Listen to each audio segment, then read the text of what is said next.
Gaete, Jessica Alvarenga, Alba Alfonso y Valenzuela Jazmín. Grupo 2.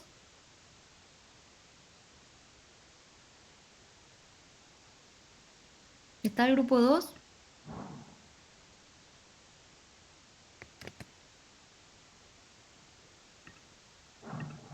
Miren que hoy dijimos que íbamos a trabajar sobre el trabajo práctico, ¿sí?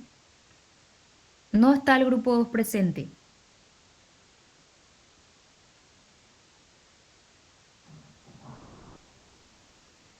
Bueno, esto vamos a tener que ver entonces, porque si el grupo 2 no está presente, grupo 3, Benítez Marta, Espínola Santiago, Galeano Mendoza, Gómez Vera, Ortiz Villalba. Sí, profe. Ahí está Galeano. ¿Y el resto del grupo? Sí, profe. Me habló José. ¿Quién más? Santiago. Presente, profe. Ahí está Santiago. Romina. Presente, profe.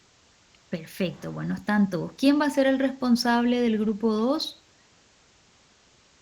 Ustedes van a trabajar sobre Marina Weissman. Marina Weissman es una referente, ¿sí? Latinoamericana, una arquitecta. A ver, me dice... Bueno, ok, ahí está Marta. Bueno, igual cualquier cosa me escriben por favor en el chat porque quisiera que estén presentes. Ustedes van a trabajar sobre Marina Weissman, que es una referente latinoamericana, una arquitecta que tiene muchos trabajos también en el campo de la teoría, la historia de la arquitectura, una defensora de la arquitectura, vamos a decir, más popular, inclusive el patrimonio modesto de la arquitectura latinoamericana. También habíamos hablado, bueno, vamos a hablar de Enrico Tedeschi, este arquitecto italiano que va a América y de repente también es contemporáneo de Marina Weissman. Eh, Ella es una referente en el campo de la protección del patrimonio, referente también, estudió en la Universidad de Córdoba, inclusive tiene un gran centro de investigación de teoría e historia a nivel latinoamericano. Estuvo en la facultad, Sí, sí, charlas, sí. Una excelente, o sea, una persona muy agradable, además muy amable. Era un placer escucharle cuando daba sus charlas. totalmente. Por eso es importante un poco conocer su bibliografía. Estas bibliografías sí están en la facultad, que yo sepa. Eh, También creo que hoy en día están inclusive también disponibles. Eso es importante que cuando hagan sus investigaciones, no todas estas arquitectas quizás no son inclusive, bueno, tan, si bien van teniendo quizás registros, no son tan reconocidas por su trabajo proyectual, sino más de repente por el tema de la investigación y los aportes teóricos que tienen. Entonces, también podemos acceder a esas bibliografías.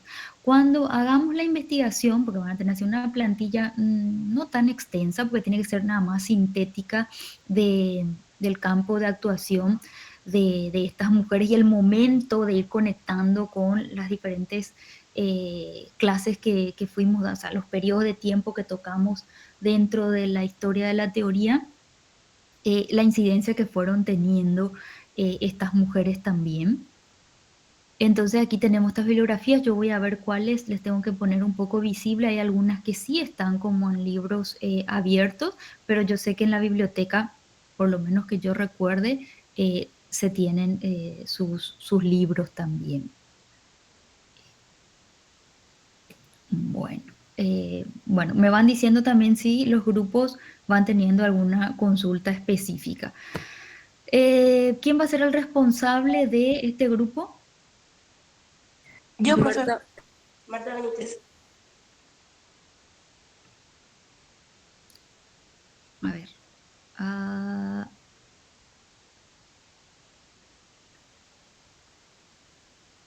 El grupo 3 somos, profe. ay, cierto, sí, perdón. El grupo 3. Les cambio porque si no, después. Marta. Ok, va. Entonces después porque me voy a ir comunicando con, vamos a decir, con los representantes de cada grupo. Grupo 4, Lucas Amarilla, David Figueredo, Oscar Santa Cruz. Les dejo entrar. Oscar Santa Cruz, Andrea Rivas, Valeria González. sí, profe. Bueno, ahí está Lucas. Los otros están David, Oscar.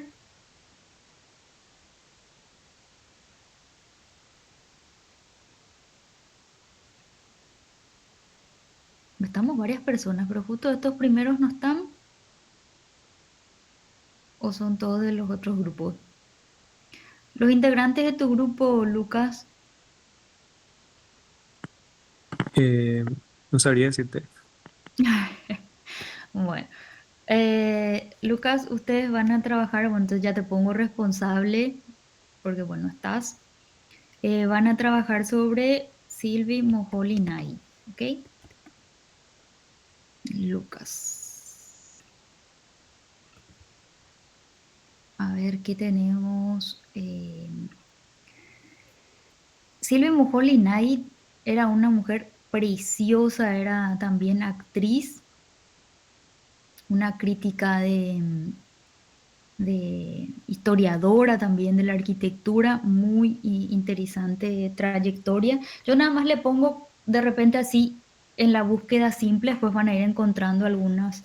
Sí, ya hay quizás documentaciones, pero algunas de ellas, esto me las voy a ir poniendo, de repente libros que están disponibles, se hicieron de repente exposiciones, recuperando un poco o rescatando un poco la trayectoria de estas mujeres, entonces se fueron quedando en algunos libros que varios de ellos sí están disponibles. Es importante un poco también referenciar de dónde fueron sacando estas informaciones.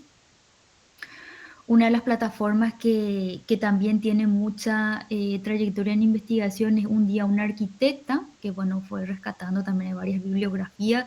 No, por supuesto que están la mayoría, pero estas mujeres que sí de repente tienen bibliografía van a encontrar sus diferentes libros. Silvi Moholy-Nagy, uno de sus primeros libros también fue un poco la trayectoria eh, de su esposo, ¿verdad? De Laszlo Moholy-Nagy.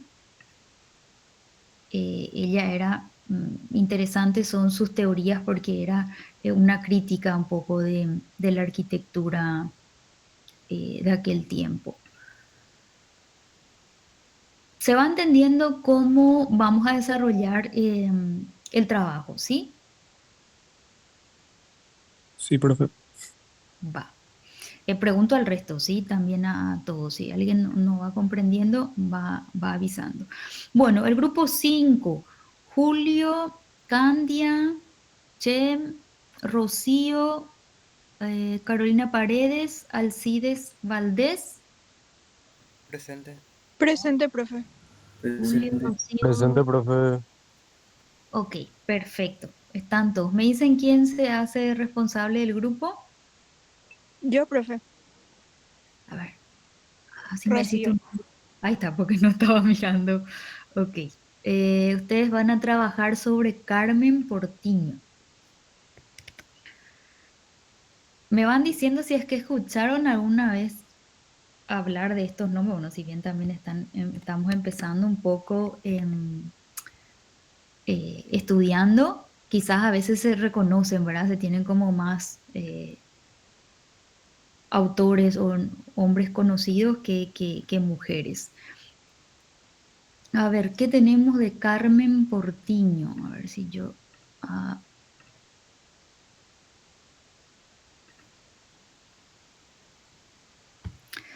Carmen Portiño.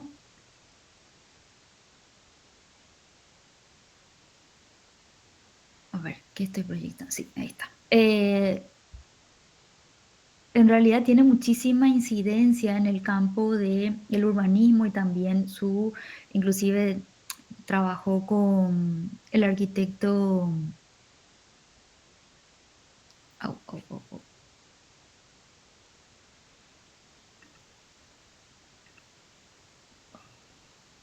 Perdón.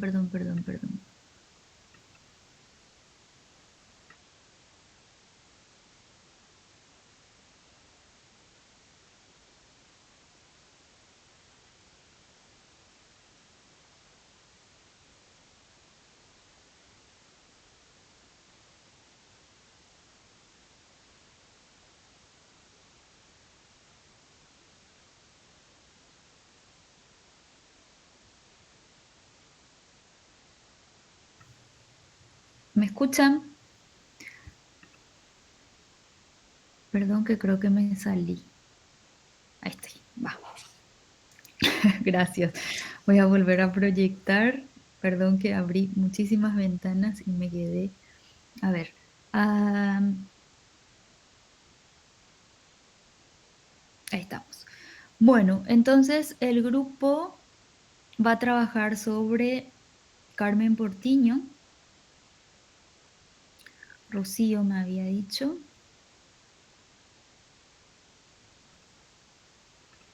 Bueno, el grupo 6, Acosta Luján, Argüello Dulce, Villalba Eduardo, Fiorella y Renata Solís, ¿están? Sí, profe. Me habló Presente, profe. Micaela Luján Acosta. Luján. ¿Eduardo está?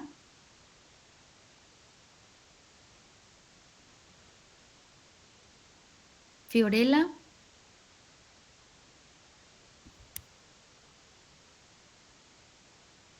Ustedes, chicas, bueno, porque están dos. El grupo 6 va a trabajar sobre Lily Rich, esta diseñadora que trabajó, creo que el profe también la había mencionado cuando hablamos un poco pabellón de la Fundación Mies van der Rohe, y ella también trabajó, era colaboradora de Mies van der Rohe también.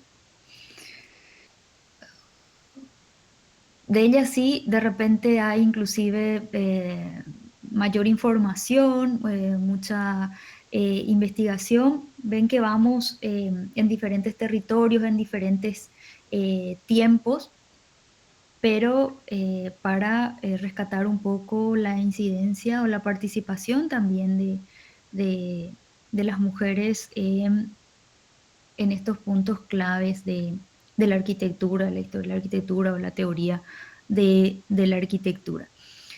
Me dicen, Micaela o Luján, ¿quién va a ser la responsable del grupo? Yo, profe. ¿Me hablaste? Luján. Luján, va. Entonces, bien. Grupo 7, Sofía Benítez.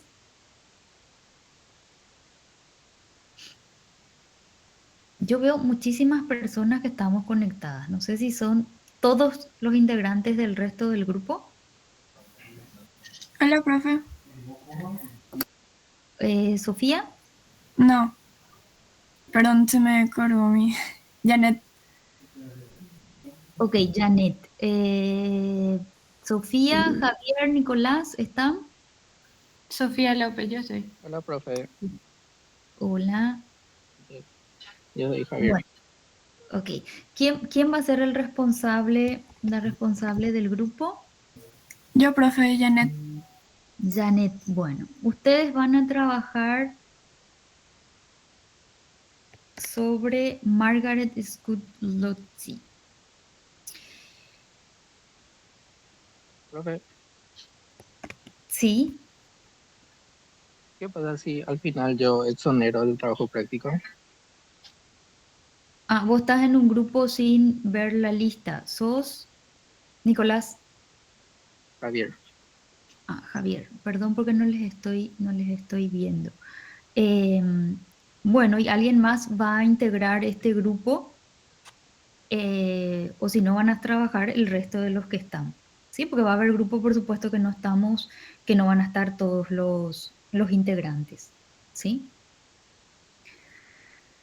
Pero como habíamos dicho con el profesor, realmente este trabajo creo que es bastante interesante. Además, va a formar parte también de nuestras evaluaciones. Es importante incorporarlas y conocerlas también, o sea, es decir, los trabajos prácticos, por eso lo vamos a hacer como en un sistema, para que todos los demás, por más de que, bueno, quizás les toque investigar sobre alguien en particular, igual es importante llegar a conocerlas a todas, ¿sí? Para incorporarlas también. Am,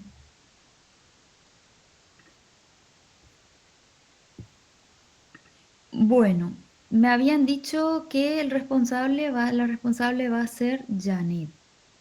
Ok, vamos un poquito más. Ok. Grupo 8, Bianca, Mayra, Abigail, María Fernanda o Ailem, ¿están? Sí, profe, presente. A ver, ahí les busco un segundito. Ahí está. Está Abigail. Bueno, ustedes van a trabajar. ¿Me dicen quién de ustedes va a ser la responsable del grupo? Yo, profe, Mayra Coronel. Ok, Mayra. Ustedes van a trabajar sobre Charlotte Perry. ¿Está bien? Ok. Ailem. Ok. Grupo 9. Hola, profe. Hola. No es Ayelen. O sea, no entiendo Yo, por profe, qué. Mayra. Profe Mayra. Ay, perdón.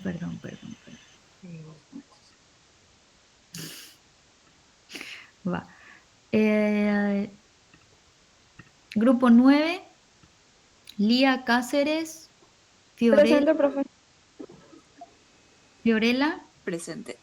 Ay, entonces ya son los grupos que están todos. Sol. Sol López. Liz Paola. Presente, profe. Profe Liz- presente, Lía Cáceres. ok. Ernesto. Liz también está presente. Ok. ¿Y Ernesto? Igual me escriben ahí. ¿Quién va a ser el responsable del grupo? Yo, profe. ¿Sos? Liz Vera. Ok. Ustedes van a trabajar sobre Mario Mahoney Griffin. Creo que, a ver si les comparto un poco. Ella trabajó en diferentes áreas y trabajó como proyectista en el estudio de Frank Lloyd Wright, ¿sí? Entonces, a veces, por las grandes personalidades, bueno, que formaron parte, quizás muchos de los trabajos son más reconocidos estos autores que, bueno, la incidencia de estas mujeres en el estudio, ¿verdad? En el que hayan trabajado. Liz, me dijiste que iba a ser la responsable, ¿verdad? Sí, profe. Gracias.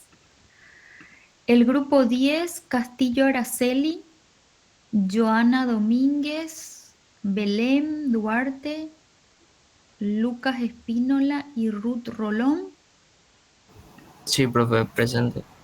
Buen día, profe. Presente, profe. Presente, profe. Ay, Ahí están todos. Bueno, ustedes van a trabajar, grupo 10, ¿quién va a ser la responsable? Yo voy a ser profe Lucas. Ok, va, Lucas. Ustedes van a trabajar sobre Janet Jacobs. ¿Está bien? Van a tener... de ella sí se tiene bastante bibliografía, tiene un, un libro bastante famoso, bueno, cuando empiecen a dar un poco más el tema del urbanismo, Muerte y vida de las grandes ciudades, un libro bastante polémico para la época. Entonces, ella es más reconocida en el campo del urbanismo y también tiene mucha incidencia social y política, o sea, es una activista. Entonces, bueno, de ella van a tener. Yo creo que sí, también en la facultad, no sé, José, si vos sabés si tenemos en la biblioteca de sus libros, yo creo que este libro sí,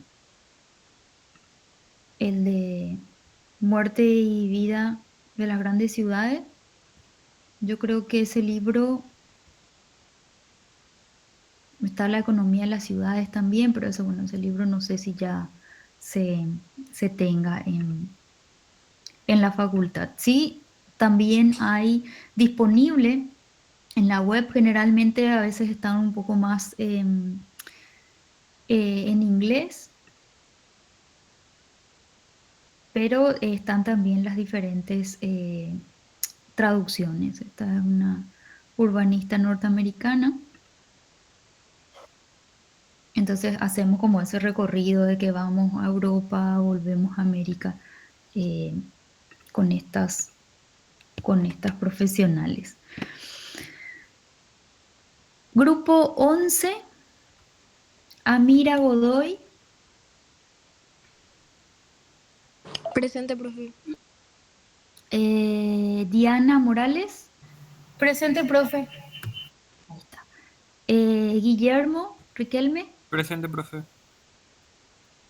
Micaela González Presente, profe.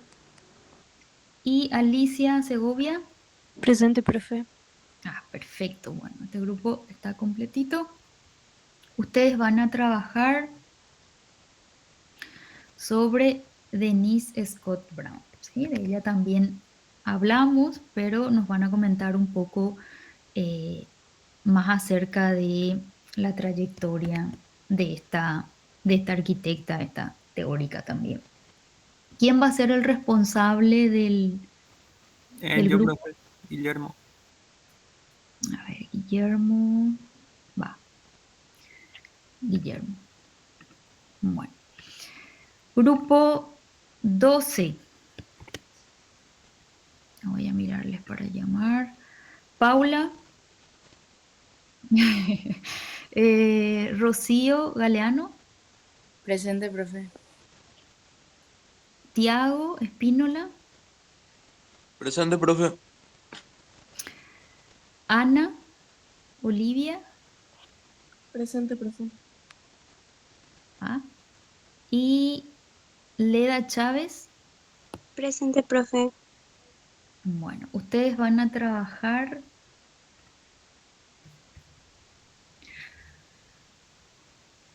sobre Ainhoa Alto. ¿Está bien? Oh. Y es lo que tenemos en la lista según los que, bueno, fueron apareciendo. Igual de aquellos que falten formar grupo, con aquellos que así como van a obtener el tema de la exoneración del trabajo práctico, van a estar incorporando otro grupo, ¿sí? ¿Quién va a ser el responsable de este grupo, perdón? Paula, ok, va. Bueno, entonces ya tenemos los grupos. Falta mi ¿Sí? grupo. Grupo. No, no está luego ahí. Somos 4. Ah, ¿que ustedes ya mandaron en la plataforma? Sí, pero hoy recién. Ah, hoy. Bueno, a ver. Entonces ustedes van a ser el grupo 13 y van a trabajar sobre, fíjense que fuimos cambiando, la lista. Van a trabajar sobre Silvia Arango, ¿sí? Una arquitecta colombiana que tiene mucho aporte dentro del campo de la teoría de la arquitectura latinoamericana. ¿Quién me habló así? Yo, María Luján. María Luján. Bueno, ahora reviso también en la plataforma y bueno, les voy yo les tengo aquí. María Luján. Ah, bueno, que habían puesto grupo 15. A ver. Aquí está. María Luján. Vas a ser la responsable, entonces Luján, ¿no están el resto? Fabricio, Sofía, Presente, profe. Nicolás. Presente, profe. Presente. Bueno, entonces ustedes van a trabajar sobre Silvia Arango. Los otros grupos después les estaré dando si es que tenemos un grupo o quizás 2 más. ¿Sí? ¿Alguien tiene alguna duda o cuestión? ¿No están los del grupo 2 por si acaso se hubiesen Sí, conectado? profe, discúlpame, ya me uní. Ahora Araceli Gómez, sí, del grupo 2. Araceli Gómez, está María Asunción.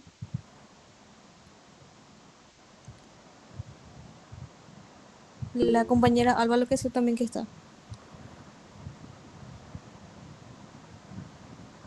A ver, grupo 2. Jessica Alvarenga, Alba, es la que uno. Y Jazmín Valenzuela. Ahí está Montserrat. Sí, adelante Montserrat. Sí, Araceli Montserrat, profe. Ah, ok. Bueno, vos vas a ser la responsable Sí. entonces del grupo. Sí, profe. Ok, va. Ahora sí. Ah,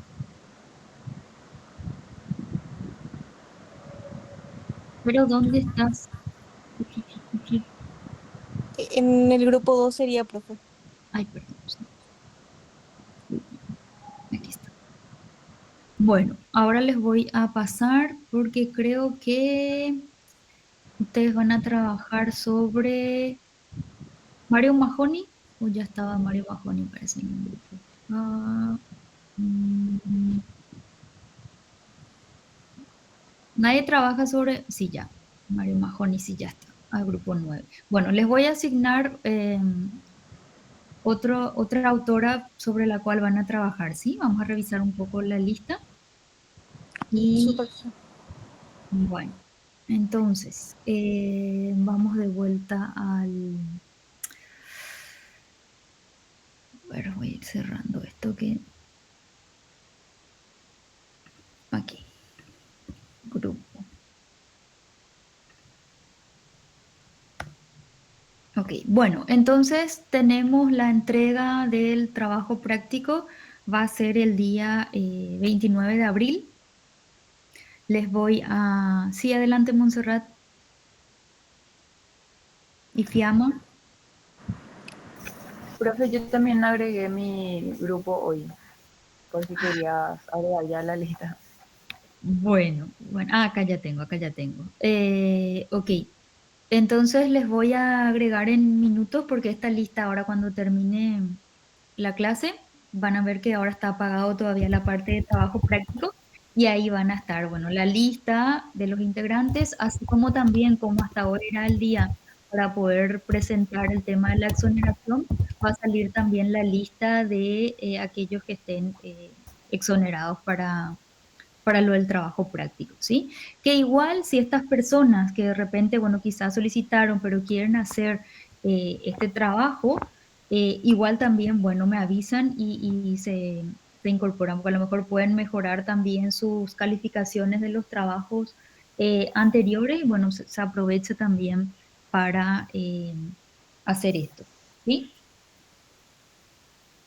Yo haría, tan interesante este tema que no habíamos tocado antes. Sí, es muy interesante porque, no sé, hay varias historias de cómo, de qué dificultades tuvieron o quizás también existen inclusive su reconocimiento. O sea, a veces no es, inclusive con los profesionales con los que trabajaron no fueron intencionalmente, sino que socialmente de repente era como el rol que tenían, al menos en tiempos anteriores. Ya no es tanto así el caso como de Marina Weissman o de Silvia Arango, que sí son dos teóricas de repente que escriben sobre América Latina y que a veces tenemos muy poco conocimiento acerca de ellas, ¿verdad? Fiamma, ¿querías hablar? Ay, perdón, profe, se quedó prendido mi micrófono. Bueno, está bien. Bueno, entonces, consiste en realizar una investigación acerca de la trayectoria de estas mujeres, su actuación profesional, en algunos casos, por supuesto, una fuerte vinculación personal, porque muchas veces, bueno, una de ellas también, de repente, por ser madres, no se podían dedicar a esto, quizás no tenían ese reconocimiento, a pesar de que en los documentos y en los registros sí aparecen como autoras. A nivel cultural o social no son tan reconocidas en ciertas cuestiones.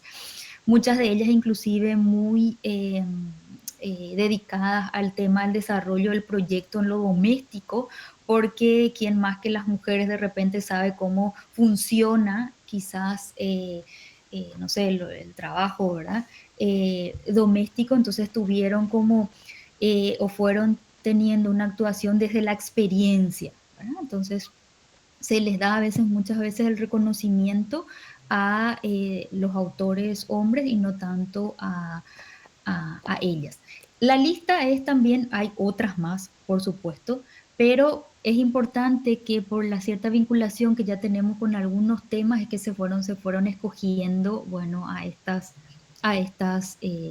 autoras, que como ya dijimos, no todas ellas fueron quizás o estudiaron la carrera de arquitectura, otras fueron de diseño de interiores, diseño de arte, bueno, diseñadoras en general, ingenieras, ¿verdad? Urbanistas o desde otros campos también, no sé, desde las diferentes otras licenciaturas, pero que tuvieron una actuación dentro de lo que es la arquitectura o la generación de espacios públicos o de espacios urbanos o en diferentes proyectos.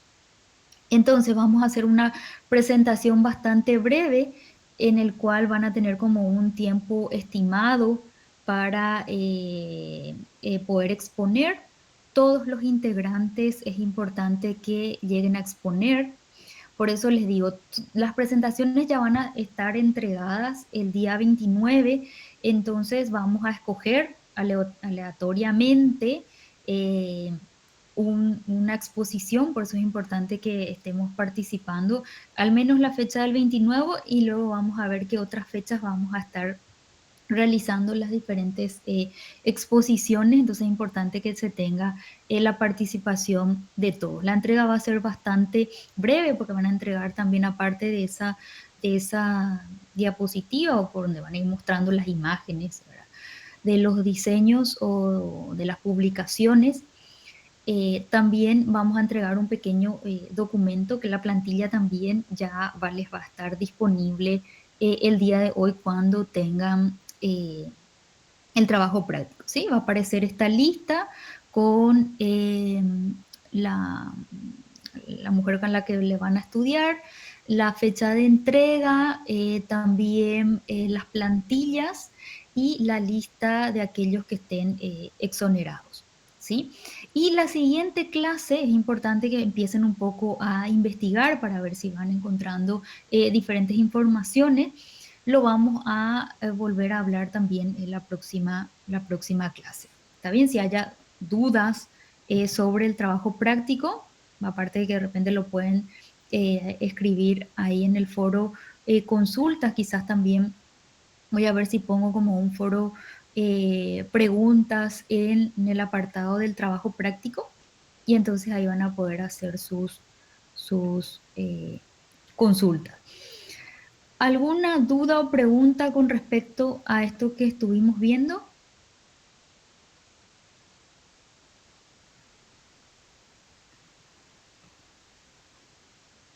¿Les parece el trabajo? También les voy a compartir el criterio de evaluación, eso no dije, perdón, son 5 puntos, 5 puntos o 6 puntos van a ser el desarrollo de la investigación entre levantar y hacer la entrega en fecha, es decir, todo va a tener sus puntos, y también el día de la exposición, por eso es muy importante que estén presentes el día de la exposición. No solamente la exposición va a ser como un espacio para que también todos los otros compañeros puedan participar de la investigación que ustedes hicieron, les cuenten un poco eso, inclusive las dificultades, si es que hay, no sé, inconvenientes en conseguir información o cuestiones así o dudas, eso también lo vamos a compartir. Y por eso les decía, les voy a ir poniendo algunos enlaces donde pueden ir encontrando también información. Y dentro de la plantilla aparece cómo referenciar, ¿sí? Si son de sitios web en los que van obteniendo las informaciones, si es que obtienen inclusive también de un libro físico, es importante que vayan a la biblioteca y revisen un poco cuáles de estos libros sí hay disponibles o no allí, porque eso es importante para ver qué nos falta, para ir incorporando. Yo sé que, bueno, la mayoría quizás no esté tanto, pero eso pasa a nivel casi Latinoamérica, no hay tantos accesos como de repente aquí sí hay. Las investigaciones también en Latinoamérica van iniciándose, no sé, propio, no sé, en Paraguay también se van teniendo pequeñas investigaciones incipientes acerca de la trayectoria de muchas mujeres, no solamente en el campo inclusive de la arquitectura, sino en las diferentes áreas, en la historia, bueno, ingeniería, en diferentes áreas también se va realizando un poco esa investigación, entonces a veces esas documentaciones, bueno, no se tienen quizás disponibles. Pero lo bueno es que si son producciones inclusive más actuales, contemporáneas, la mayoría de ellas sí ya están como disponibles y accesibles. Algunas quizás, bueno, sean de pago de ciertas bibliotecas, pero lo que se busca generalmente es que sean libres, ¿sí? Yo les voy a ir compartiendo también algunas, si bien van apareciendo como otros autores, acá tengo varios libros que también están disponibles digitalmente y son productos de exposiciones, investigaciones, artículos. O sea, acá tengo de repente una tesis en volumen 1 y volumen 2 de las mujeres de la Bauhaus, que bueno, nosotros quizás no tocamos a todas de ellas, pero sí están también. Les puedo poner también esos enlaces que hay documentales. Yo sé que la gente de diseño, por ejemplo, suelen en algunas cátedras mostrar también estos videos. No sé si lo que estuvimos hablando en las clases anteriores de ese ciclo de cine o de repente de audiovisuales que se iban mostrando en la facultad, yo creo que se mostraron también ese documental de las mujeres de la Bauhaus. No sé si sigue vigente, nos habíamos preguntado eso con el profe José. Ustedes que están por la facultad, ¿se sigue haciendo esos ciclos de cine o no? ¿Qué saben?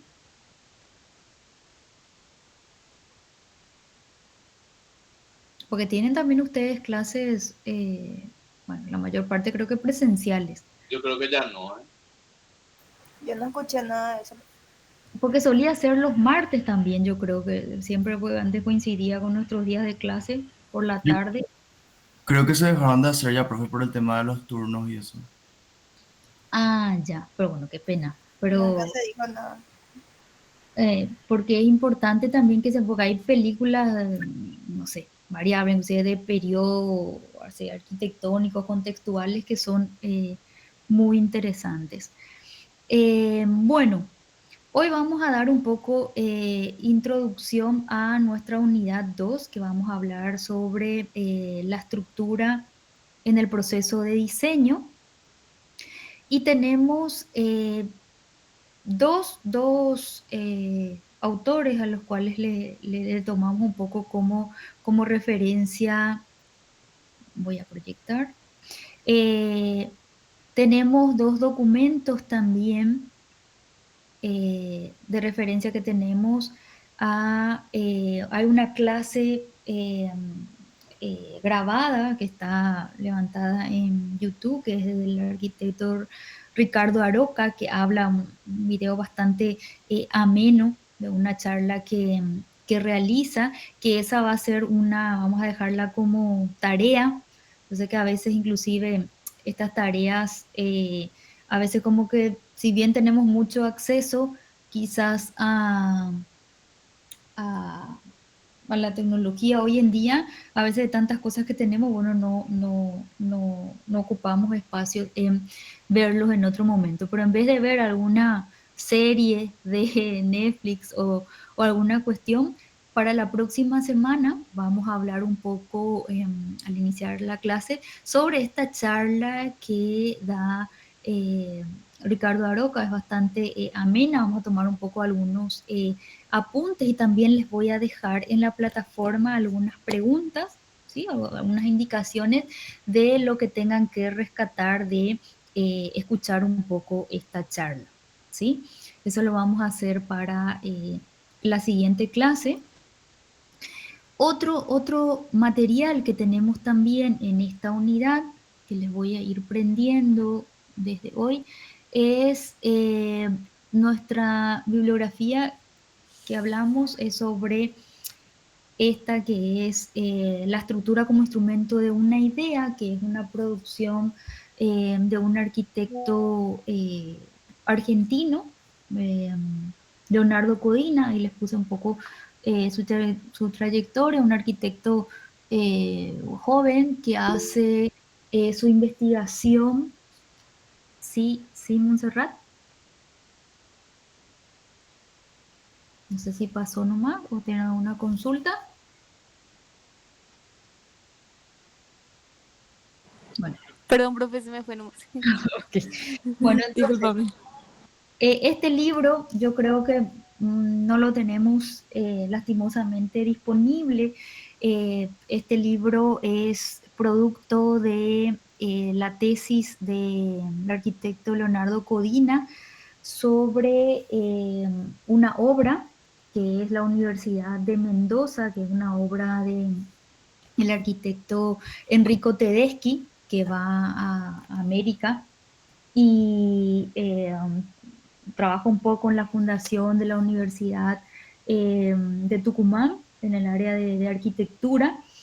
Y este también es otro libro que yo creo que no está disponible, pero este sí yo creo que está en la biblioteca, no sé si después el profe José, yo creo que sí está en la biblioteca de la facultad, que es Teoría de la Arquitectura 1, fue profesor de Teoría e Historia también de la Arquitectura, Tedeschi, y él realiza el proyecto y la construcción de la Universidad de Mendoza, la Facultad de Arquitectura de la Universidad de Mendoza, y sobre el análisis de este teórico, imagínense, y su realización o su incidencia o su experiencia en proyecto, es que Codina hace esta investigación.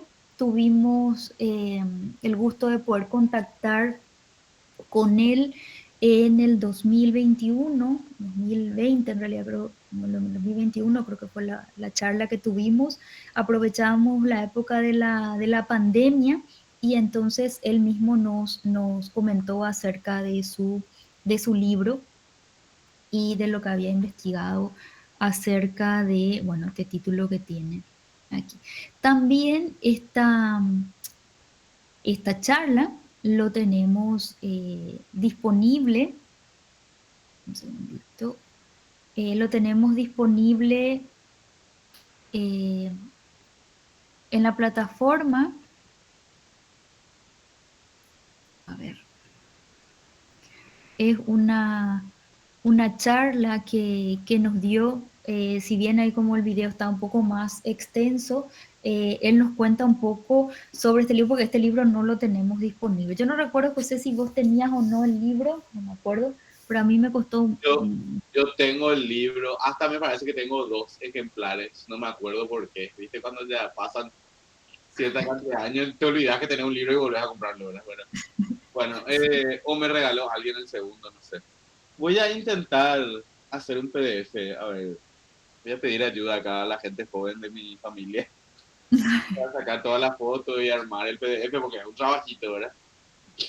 Sí, pero es súper interesante. Yo voy a ver también si es Voy que a hacer nos eso. mando una copia quizás también para dejar ahí en la facultad, pero yo me acuerdo que inclusive como esto se editó una vez o 2 veces nada más, inclusive ni en Argentina ya se conseguía más este libro.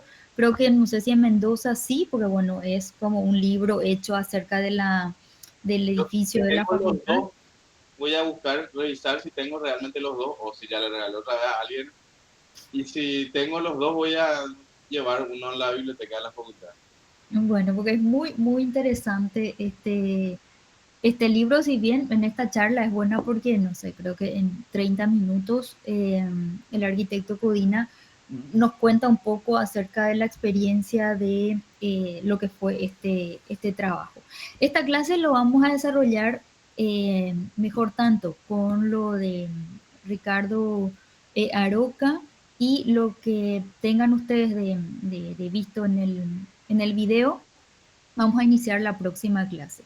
Lo que yo sí quisiera, como van a ser dos videos, es compartir un poco con ustedes parte de esta charla que tuvimos con el arquitecto Codina. Vamos a probar si es que se puede proyectar. Y entonces la siguiente clase hacemos un análisis ya más extenso acerca de, bueno, de estas autorías, acerca de lo que incluye un poco la incidencia de la estructura a la hora de generar o de proyectar en arquitectura. Voy a probar a ver si es que se puede reproducir y si ustedes lo escuchan bien, para ver si lo podemos escuchar brevemente. Vamos a probar. Ustedes me dicen si es que... Ahí estamos. Presentarme primero, soy Leonardo Codina, junto con mi socio Juan Manuel Filice, llevamos adelante A4 Estudio, es un estudio que desarrolla proyectos, que gracias a la generosa invitación de Amanda y del equipo de la facultad, ojalá la semana que viene podamos también hacer una pequeña comunicación y mostrarles lo que hacemos. Pero ahora la idea es centrarse voy a compartir pantalla. Permiso.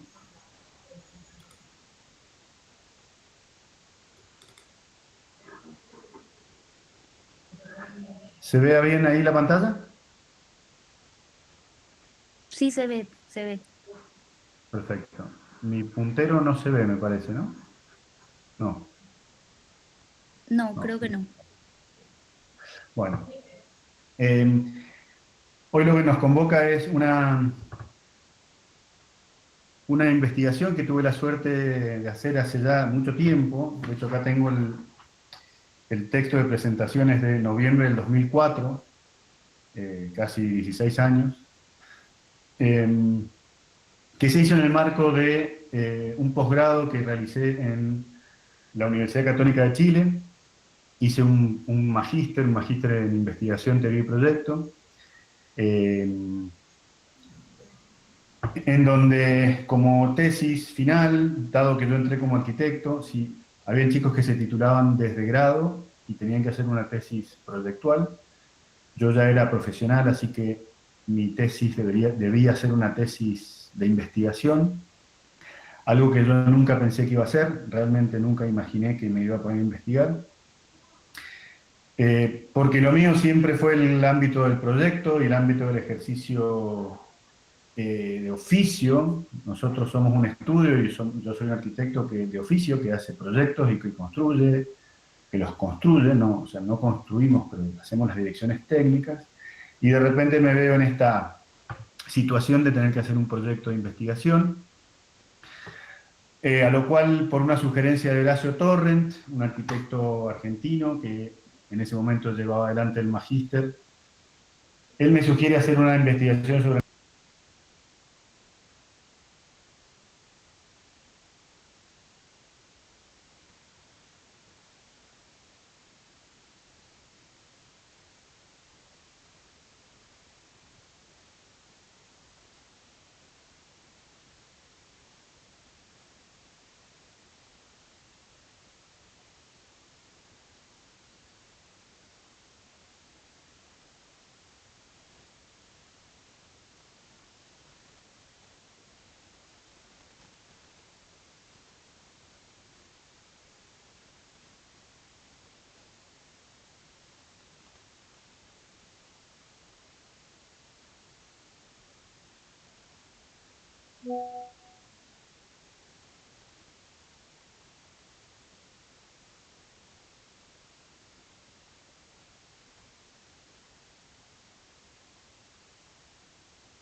¿Me escuchan?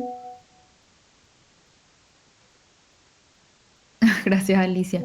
Perdón, bueno, tuve un corte de conexión, pasa también, y entonces se quedó, eh, bueno, colgado un poco el material.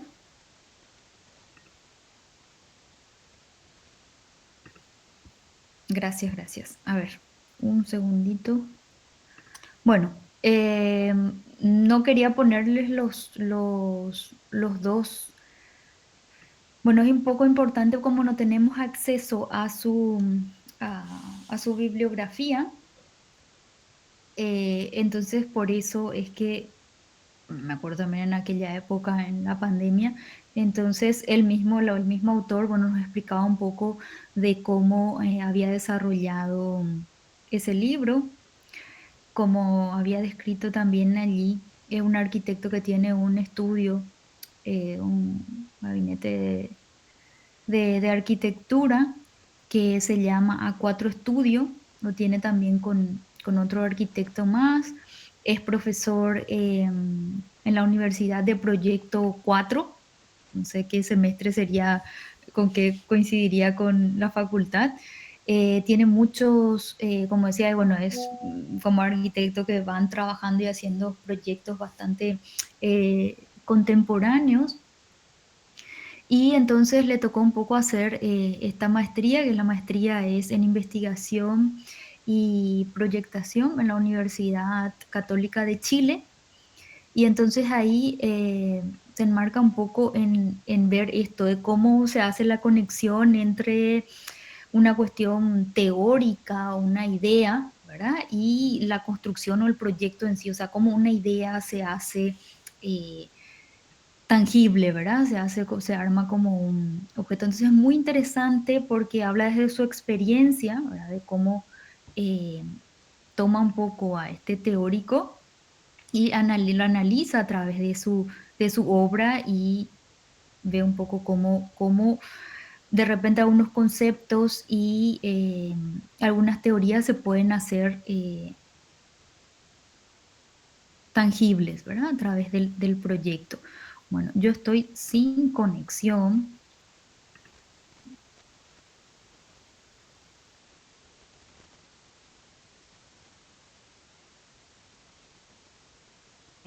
Dejan un segundito para que les pueda proyectar.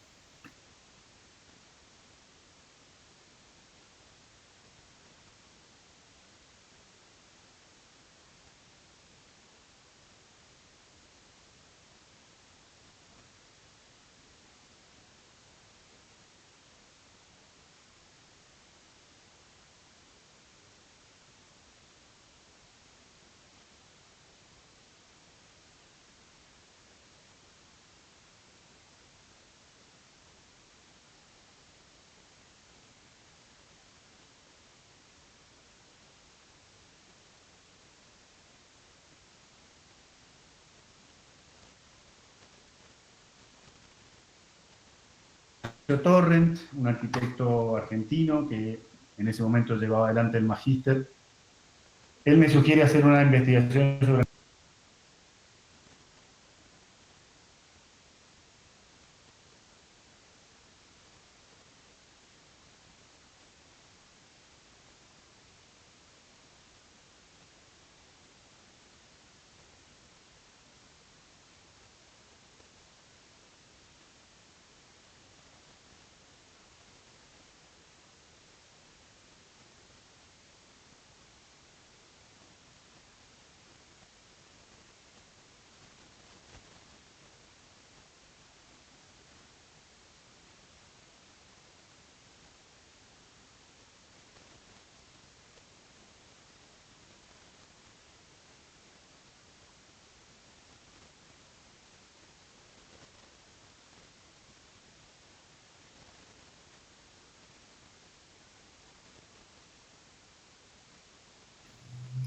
Bueno, creo que no me carga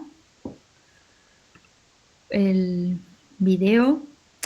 Tampoco quería empezar con el de Ricardo Aroca, porque no sé si nos alcance un poco el tiempo, pero no sé por qué me carga un video y el otro no. Es que estoy con el internet del celular. A ver.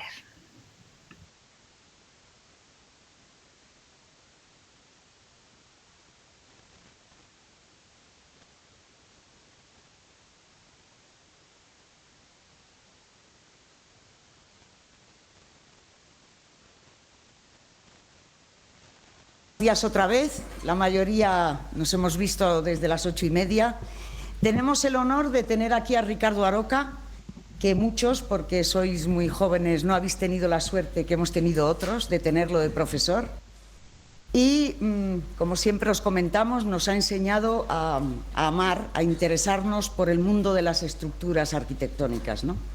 Ricardo Aroca, resumiendo, porque lo que queremos es oírle a él, sabéis que ha sido catedrático de estructuras de esta escuela, ha formado a muchas generaciones en ese cariño estructural y ha sido director de la escuela, ha cambiado muchas cosas en la escuela. Veníamos hablando del bar, que era un parking un poco feo, ¿no?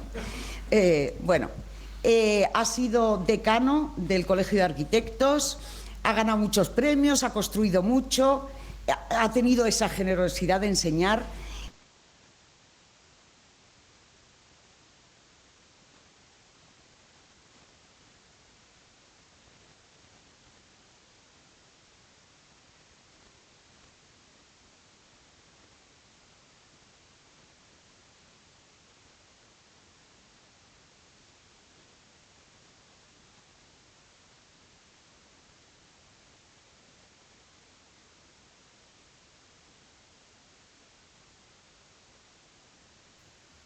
Bueno, creo que me van a escuchar porque si es que prendo mi cámara es mucho peor. Pero no quiero dejarles con 2 videos para ver.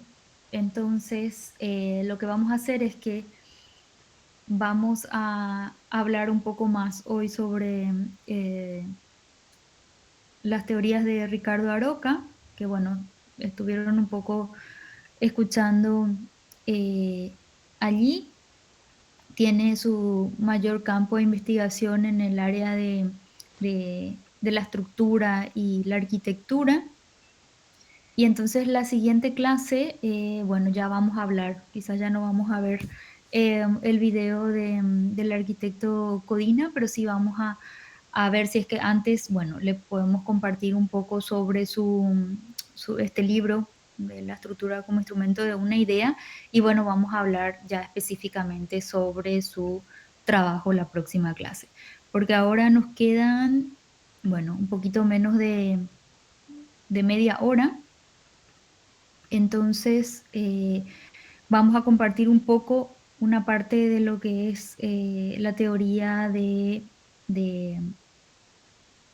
Ricardo Aroca.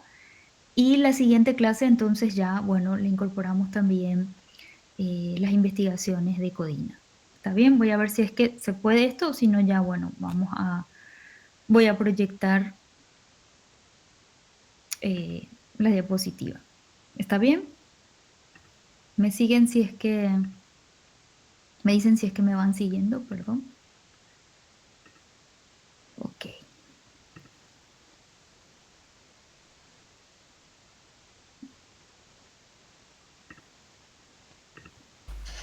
Bien, bien. En el tema de hoy trataré una serie de cuestiones que son del tipo de que fue antes el huevo o la gallina, ¿no? Realmente se tiende a pensar que nosotros pensamos y que luego decimos las cosas que hemos pensado. Realmente no está nada claro. Es mucho más probable el que somos capaces de pensar porque sabemos hablar. Entonces, digamos que el lenguaje es realmente no solo es el vehículo del pensamiento, sino es la propia esencia y la propia construcción del pensamiento. Paso a lo mismo con otra serie de cosas, como ahora veremos. Es decir, ustedes piensan, educados como están actualmente, en que cuando están haciendo un proyecto primero tienen una idea, luego la dibujan y luego la construyen. Incluso pues por ahí fuera ni siquiera son los arquitectos los que la construyen, sino el arquitecto de unos dibujos y luego hay otros que la construyen. Realmente nunca ha sido así. O sea, la arquitectura no ha sido dibujada hasta el Renacimiento, es decir, hasta el Renacimiento se ha construido sin dibujar. O sea, no existía el dibujo aplicado a la arquitectura y por tanto se construía de otra manera, se construían edificios fantásticos, pero nadie dibujaba antes el edificio para construirlo. Fue medios de representación cuando empezaron los pintores. De hecho, como los que sabían dibujar eran los pintores, en un momento dado los pintores suplantaron a los arquitectos, a los constructores. Porque claro, el pintor podía hacer un dibujo de lo que iba a hacer y entonces conseguir el encargo aunque no supiera luego construirlo. Luego un poco más adelante, en el 16, a finales del 16, ya empezaron otra vez la gente que construía a saber dibujar y ya la cosa se encauzó, o los que pintaban empezaron a saber construcción.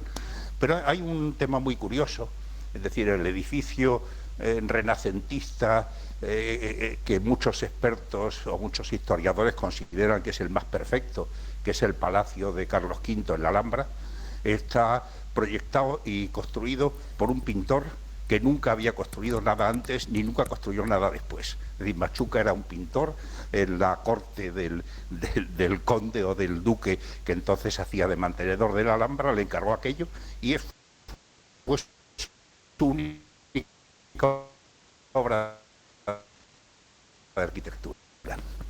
Bien, realmente el camino de otra forma se puede considerar el camino inverso, que es el que realmente siguió la evolución de la construcción.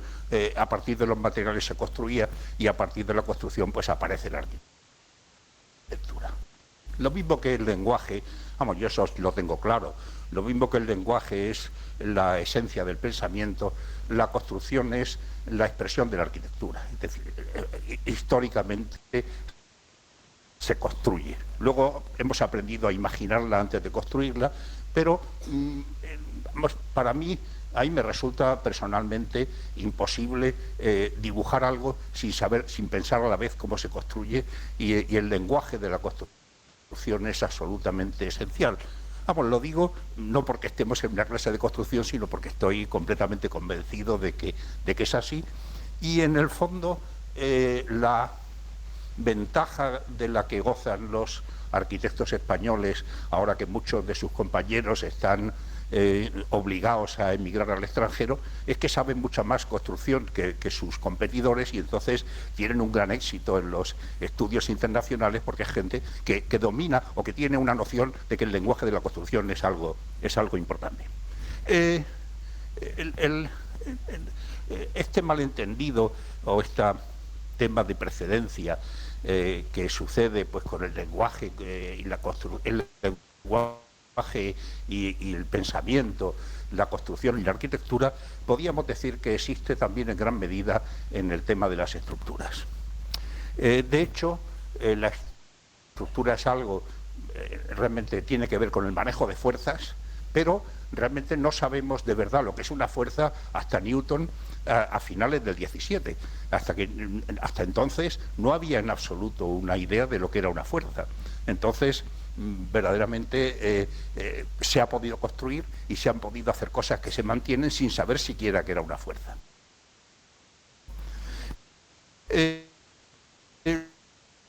Luego hemos aprendido lo que era una fuerza y luego después de una serie de avatares a los que luego me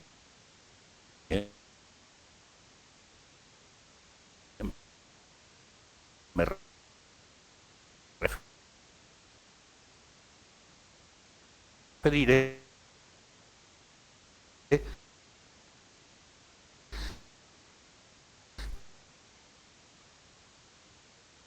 pues empezamos el 19, la estructura con algo que existe físicamente, que es un elemento diferenciado de un edificio, cuando no es así. Es decir, la estructura no es más que, o lo que entendemos como estructura, no es más que el cumplimiento de una serie de requisitos que tienen que ver con fuerzas, fundamentalmente con la gravedad, pero luego con otras fuerzas. Y además, lo de las estructuras solo son tres cosas: equilibrio, resistencia y rigidez. No son más que esas tres cuestiones que a veces necesitan un sistema diferenciado en un edificio, pero a veces no lo necesitan. Yo suelo usar el tema de un vaso. Si tienen ustedes ahí un vaso de plástico, entonces el vaso, como ven, está en equilibrio y hay una noción importante que es la de equilibrio estable. Es decir, la mesa sobre la que está podría no estar horizontal, alguien puede empujarle un poco. Entonces decimos que el equilibrio es estable cuando, si se separa ligeramente de la posición de equilibrio, tiende a volver a ella. No hay nada, y en ese sentido es importante en el tema de las estructuras, no hay absolutos, es decir, que no hay nada que sea estable, todo es relativamente estable, o es suficientemente estable. Si una cosa se empuja mucho se cae.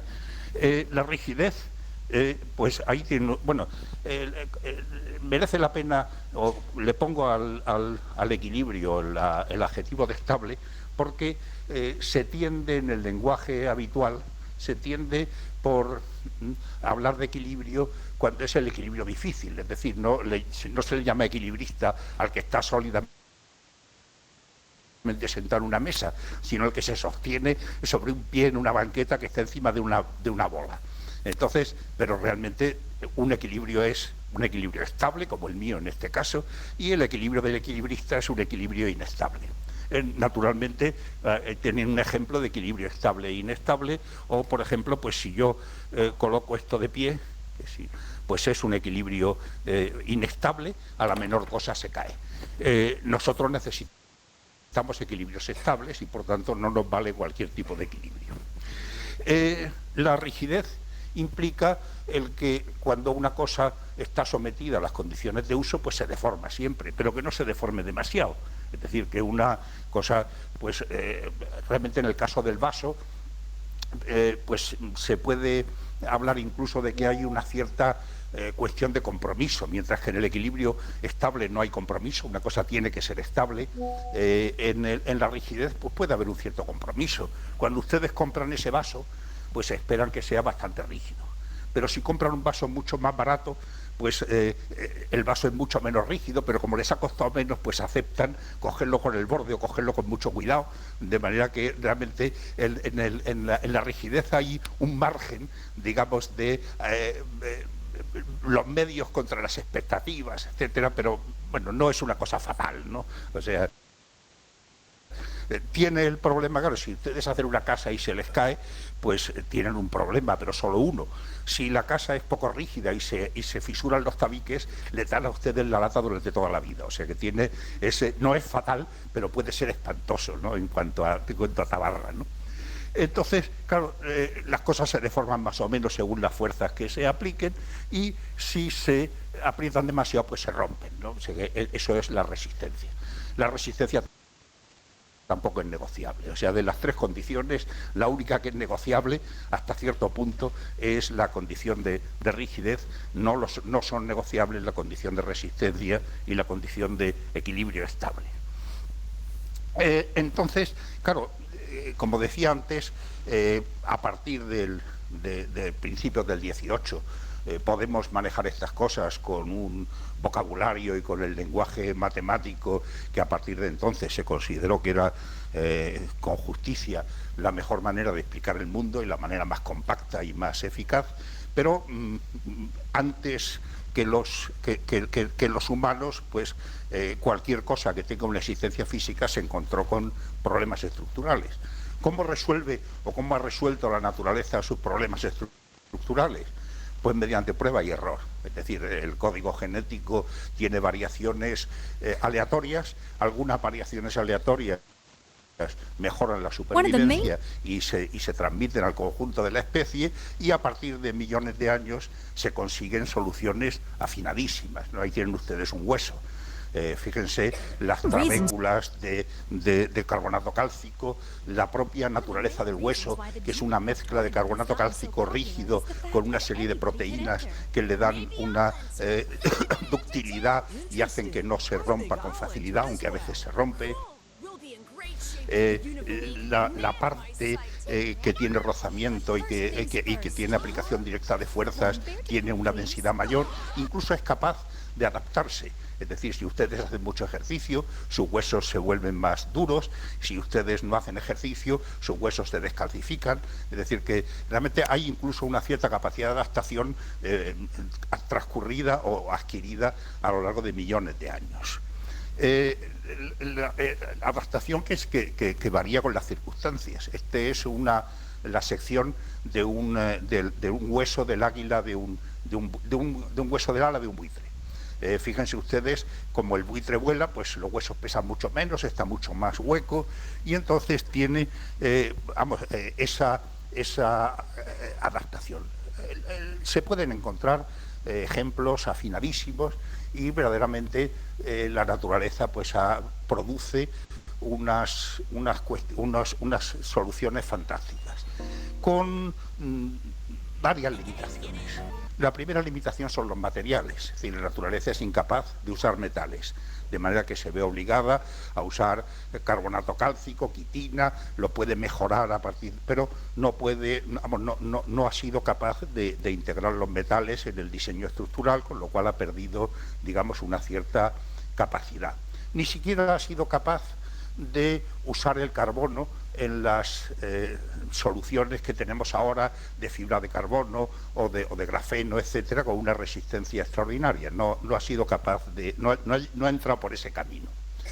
La segunda cuestión es que las cosas tienen que crecer, entonces la necesidad de crecimiento impone unas ciertas limitaciones en cuanto a forma, etcétera, etcétera. Y la tercera cuestión es el tiempo. Es decir, nuestros clientes no pueden esperar millones de años a que evolucione la solución estructural de un proyecto. De manera que no hay más remedio que acudir a la cultura. La cultura, pues es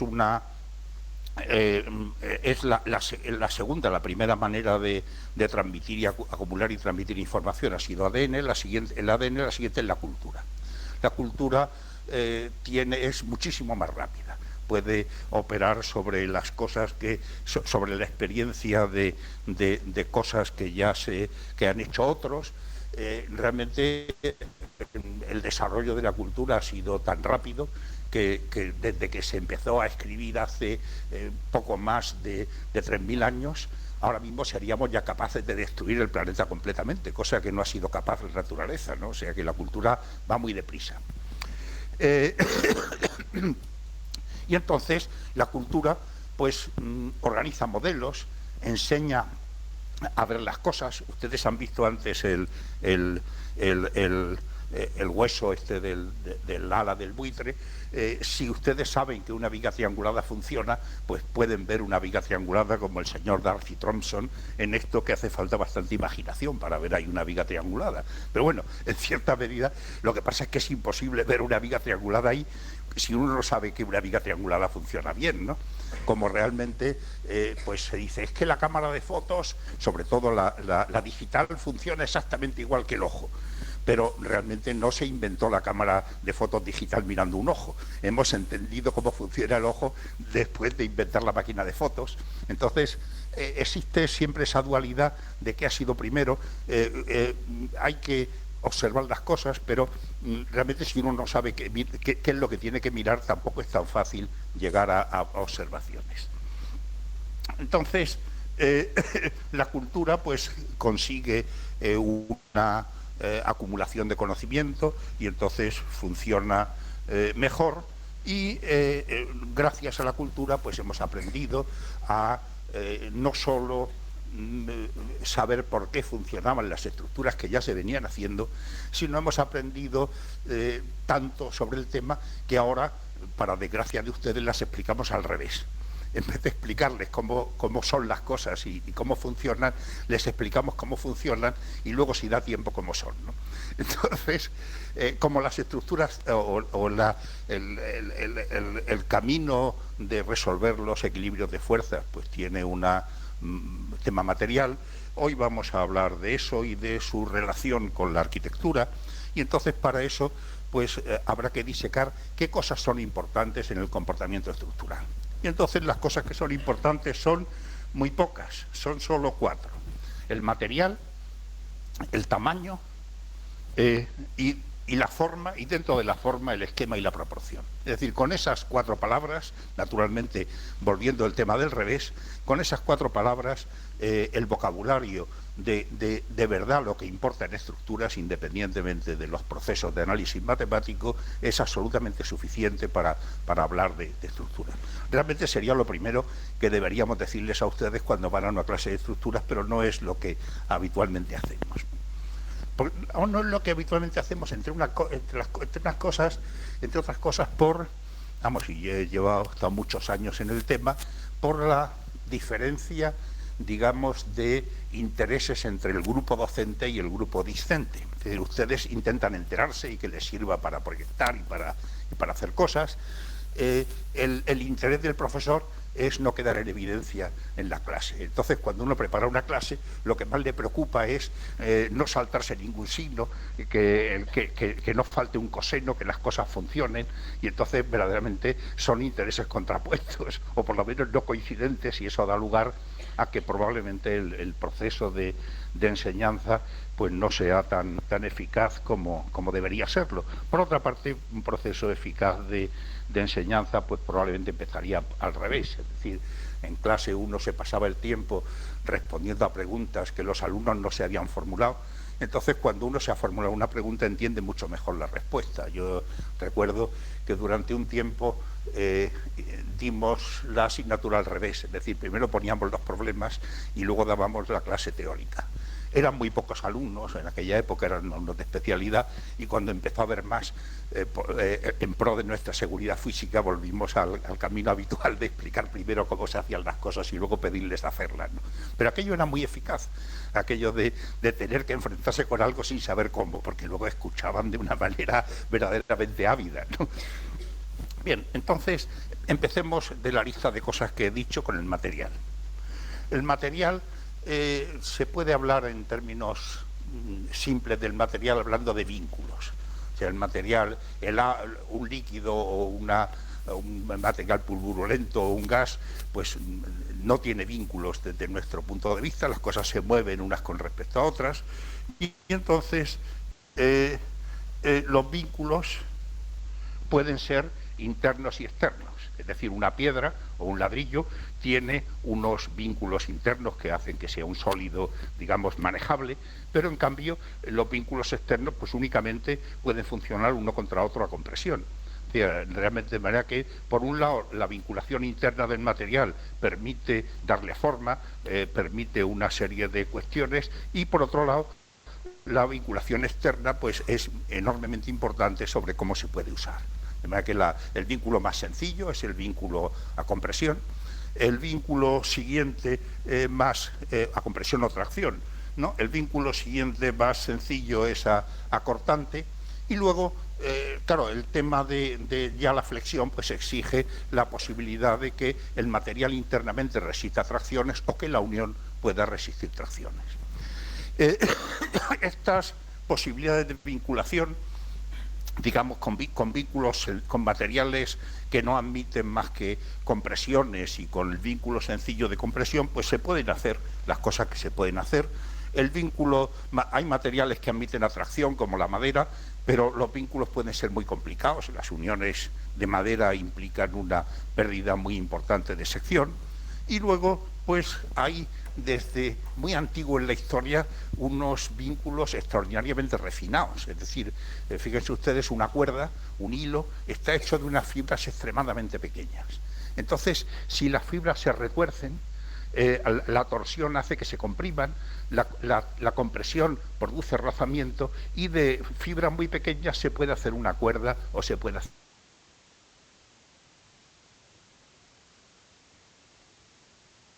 utilizado vínculos extraordinariamente ingeniosos y además de una explicación no elemental. La siguiente cosa importante del material es la resistencia, es decir, con qué fuerzas el material se rompe. Ahí pues lo más sencillo es la compresión, son materiales ya más complicados los que pueden resistir tracciones, y entonces la resistencia de los materiales ofrece una enorme variabilidad. Ahí tienen ustedes rectángulos que pueden resistir la misma fuerza de distintos materiales, de suelo, de fábrica y de hormigón o madera. Fíjense ustedes la diferencia de sección, la diferencia de área que requieren unas cosas y otras. Pero todavía en ese cuadro pequeño, si lo hacemos más grande, pues aparecen los perfiles de acero, aparece el acero como tal. O sea, ustedes, un perfil de acero tiene una un área aparente como 5 veces el área real de acero por temas de inestabilidad, y luego por último tienen los cables, y ya no he puesto la fibra de carbono, etcétera, pues que ya no cabría y me obligaría a hacer otro recuadro. De manera que los materiales tienen por un lado el tema de los vínculos y por otro lado la cuestión de la resistencia. Y por último, la otra cualidad de los materiales es la rigidez. Es decir, cualquier cosa se deforma cuando se le somete a fuerzas, y hay una cifra mágica para la arquitectura, que es el 10 elevado a menos 3, 1 milímetro por metro. Es decir, lo que distingue a los materiales que usamos en construcción de arquitectura es que se deforman menos de 1 milímetro por metro cuando están sometidos a fuerzas. O 1 milímetro por metro es el estándar del acero y la madera, y menos del milímetro por metro pues son el hormigón y las fábricas. Luego hay soluciones más sofisticadas de las que no voy a hablar hoy, pero podría hablar en otro momento.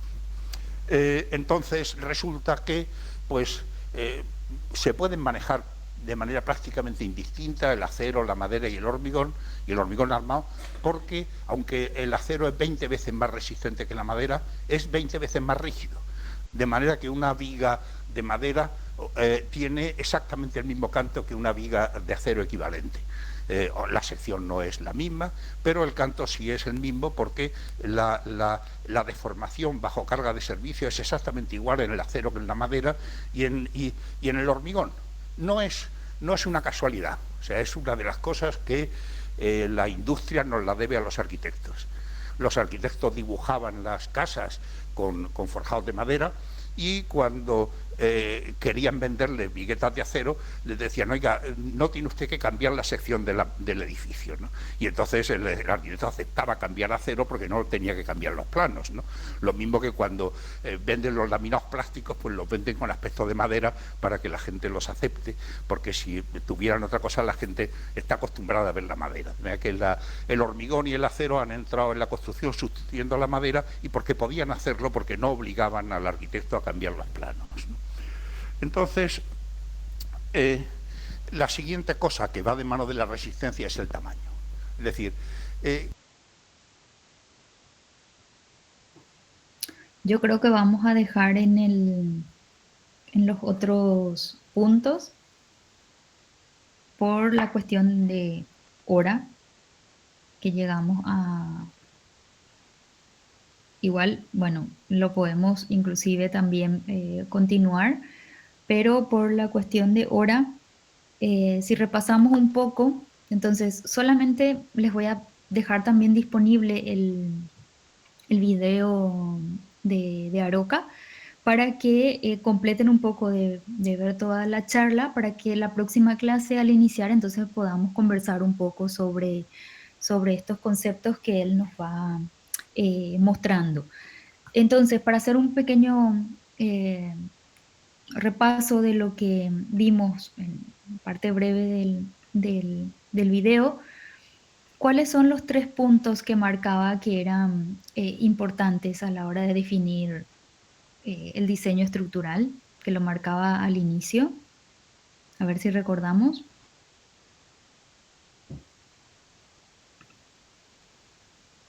¿Quién me puede decir cuáles eran los 3 puntos?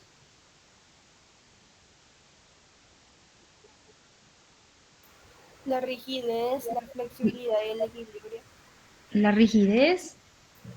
La flexibilidad y el equilibrio. Sí, el equilibrio estable, ¿verdad? Y luego fue hablando también del comportamiento de las estructuras, ¿verdad? De la rigidez de las funciones, y habló también ahí de otros 3 puntos. ¿Cuáles serían los 3 puntos?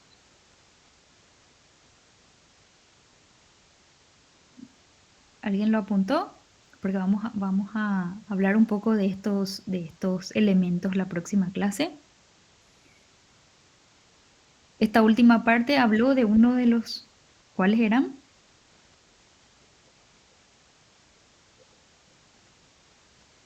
Antes de empezar con la descripción del tamaño, habló de las características de...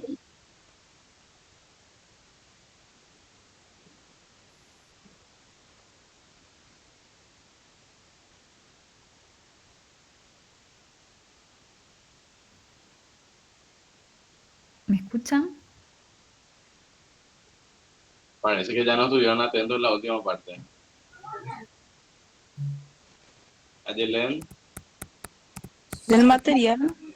Del material, exactamente. ¿Sí? Y del material habló otra vez de ciertas características, ¿sí? Entonces es importante que completen un poco para poder ver estos conceptos tan básicos y de una manera tan sencilla que los va demostrando, ¿verdad? Para hablar un poco del tamaño y la forma, ¿sí? Creo que son los dos elementos que estaría también faltando dentro de su charla, ¿verdad? Habló un poco de la forma en cuanto al Vínculos. esquema y Hablo de la los vínculos. proporción de los También. vínculos.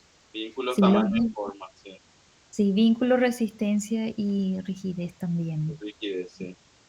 de los materiales. Entonces mostraba un poco los ejemplos, ahí como dijo el profe, bueno, quizás le denominaba de otra manera lo que es el muro, la mampostería. Fábrica. Ya estarás acostumbrada vos, Amanda, ¿verdad? Sí. A un muro de fábrica te dicen, ¿qué pensamos nosotros, verdad? De mampostería.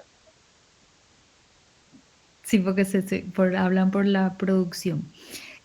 Bueno, entonces la próxima clase vamos a entrar un poco en el tema, sí, ya vamos a entrar directamente, entonces igual, no sé, les vamos a dejar también el material de Codina, pero ya vamos a hablar directamente de la clase, ¿sí? Entonces, quiero que tengan un poco la visión de este material porque habla de esos elementos de los cuales un poco también ustedes van a ir dando, por supuesto están dando, creo que ahora se llama, ¿cómo es que se llama la materia de estructura?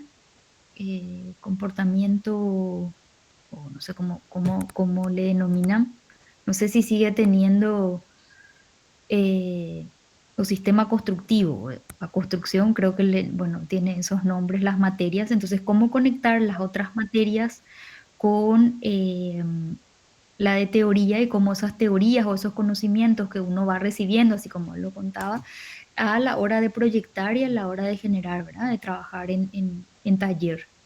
Entonces, vamos a hablar de eso la próxima clase.